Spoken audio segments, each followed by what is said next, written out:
In part one of our Writing Academy on analysis, you learned about the two different kinds of analysis sentences, analysis 1 and analysis 2, and you took notes. Now we're moving on to the next page, where we're going to apply this, and you're going to see some examples of what analysis looks like when it's all put together into part of a paragraph. So to review, writers usually follow a predictable pattern to lead a reader through their thought process in their essay. And that pattern usually includes making a claim, providing evidence, and then analyzing that evidence to explain their thinking. So your job is to read the samples below and answer the questions that follow. So you'll notice that this pattern, claim, evidence, analysis, actually is shown in this particular sample A.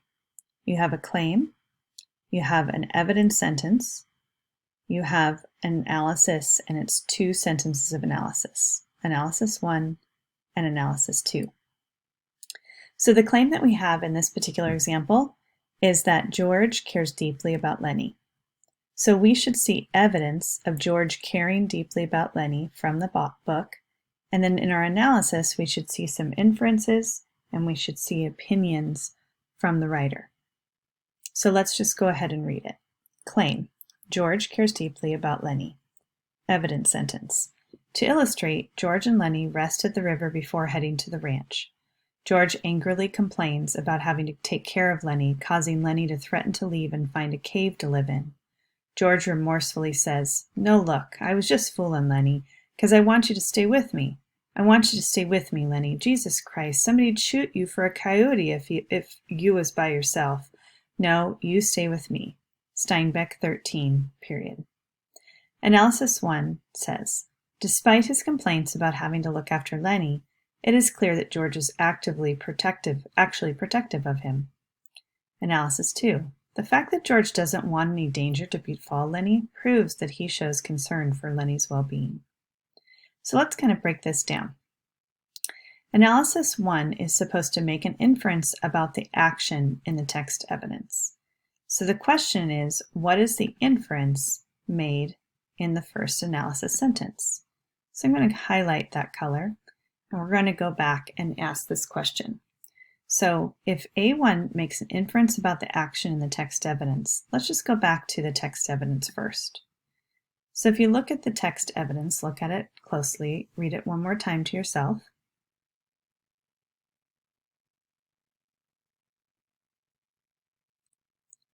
The analysis 1 is supposed to make an inference about that text evidence. And it says, despite his complaints about having to look after Lenny, it is clear that George is actually very protective of him. So this first part, despite his complaints about having to look after Lenny, that is sort of leading us into the idea that that exactly what's happening in here, right? The fact that he's complaining, he says, "No, look, I was only fooling because I want you to stay with me." And then he goes on to talk about how much he cares about him. So in this particular part, the inference is that even though he's complaining about him, it's clear that he actually is very protective of him. So we're not shown specifically that he's protective. We are inferring that based on our schema and our life experiences, and we're reading between the lines. So I'd like you to highlight that part and go ahead and do it in the same color as the inference color. And the question is, what is the inference made in A1? And since we've just identified that, we can just copy it and paste it into the answer. Let's go on to the second evidence sentence or analysis sentence. Second analysis sentence says, provide an opinion and explain how the text evidence proves the claim. So the question that I have for you is, where does the opinion appear in this sentence? The fact that George doesn't want any danger to befall Lenny proves that he shows concern for Lenny's well-being. Really, the opinion exists in all of this, right? The fact that he doesn't want any danger to befall Lenny, that us saying that proves that he shows concern for Lenny's well-being, that is the part that's the opinion. The fact that we believe it proves he shows concern for Lenny's well-being. But we're going to go ahead and highlight all of this right here. I would like you to highlight it in yellow to show that that's the writer's opinion about what's happening. And then you're just going to copy it and paste it. Now let's look at another example. We're going to do the same thing that we did above. So for sample B, we're using the same claim. We're going to assume this is one long paragraph, as if this is part one of the paragraph here, from this evidence sentence all the way to that analysis. And the second part of the paragraph, which is still proving the same claim, is all of this here. So the claim is the same from above. George cares deeply about Lenny. Let's read the chunk of information, which includes the ES and the analysis 1 and analysis 2. For instance, after meeting Curly and getting a bad feeling about his intentions toward Lenny, George reminds Lenny about what to do in case he gets in trouble. Look, Lenny, if you get in any kind of trouble, you remember what I told you to do? You remember where we slept last night? Down by the river? Hide till I come for you. Steinbeck 30. Analysis. George can clearly see that Curly means trouble and wants to make sure Lenny remembers what to do in case they have to leave abruptly. Analysis 2. George clearly cares about Lenny's well-being and knows he might make another mistake in the future, so he thinks ahead and devises a way for them to safely leave together if trouble finds them again. So let's go through and do the exact same thing we did before. So the inference, will use the same color. What is the inference made in A1 about the text evidence? So our text evidence is him giving some instructions about what to happen if Lenny gets into any kind of trouble. George tells him to go to the river and he will come for him. So the sentence is analysis is George can clearly see that Curly means trouble and wants to make sure Lenny remembers what to do in case they have to leave abruptly.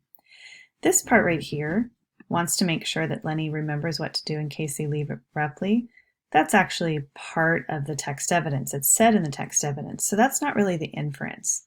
The inference comes in this part, where George can clearly see that Curly means trouble. The reason we know that that's true is because we've read that part of the book. It's not always just apparent just from the text evidence itself, but we know based upon the conversation that it's a part of that this is the inference that is being made by the writer. So George can clearly see that Curly means trouble is our inference. Let's highlight it, copy it, and show it here. Now, the second part is what's the opinion in the second sentence. So let's look at the second sentence together. George clearly cares about Lenny's well-being and knows he might make another mistake in the future, so he thinks ahead and devises a way for them to safely leave together if trouble finds them again. In this particular case, our opinion lies in, or the writer's opinion lies in, the fact that George clearly cares about Lenny's well-being and knows he might make another mistake in the future. This part right here, it has a little bit of inference in it too, but it's also, this part right here is the key words that shows that this is an opinion. He clearly cares about Lenny's well-being. The fact that that he knows he might make another mistake is more inference, but we're going to include all of this right here as the opinion. Okay, the reason that we're not including this part as the opinion is that the fact that he thinks ahead and devises a way for them to safely leave together, that's just another way to state what the text evidence is. So that part's not the opinion, it's just restating what the text evidence is and why it proves the claim. So we're just going to take this part right here, highlight it, copy it, and we're going to put it under the A2. Now the last thing that you're going to need to do is you now have a homework assignment for the last part of this. So you see the pattern here where you have a claim, evidence, analysis 1, and analysis 2.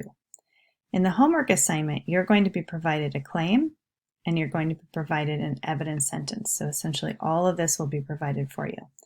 You are going to be writing an analysis 1 and an analysis 2 sentence, and then you're going to explain what the inference is that you've made and the opinion that you have. So that's on this next page. So your turn is, Directions. Read the claim and evidence sentence provided, and then write 2 sentences of analysis, an A1 and an A2. The claim in this one is, Curly's wife is lonesome.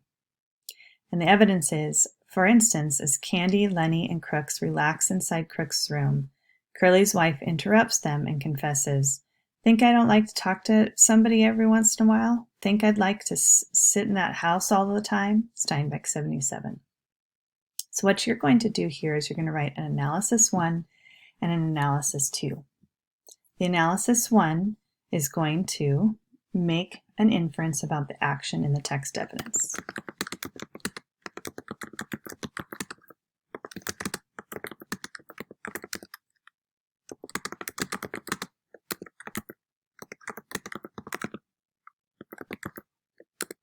Make sure you write a complete sentence for that. Okay, so you're going to make an inference about the action in the text evidence. I'm going to go ahead and just put this bold so you remember what to do. And you're going to write a complete sentence. The analysis 2 is you're going to provide an opinion and explain how that text evidence proves the claim.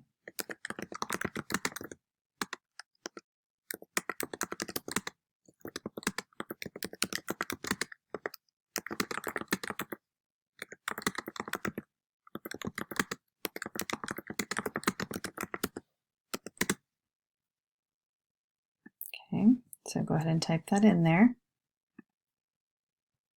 And also write a complete sentence. Then what you're going to do is you're going to ask yourself and explain to me what was the inference that you made in your first sentence up here. And also then you're going to tell me what was the opinion that you shared in your A2 sentence. And you'll highlight it in your A2 sentence, and you'll highlight the inference in your A1 sentence. And then you'll be done. You'll submit this assignment on Canvas, and you will be done. If you have any questions, feel free to reach out to me by email. Good luck on your first attempt at analysis. I'm sure you're going to do great.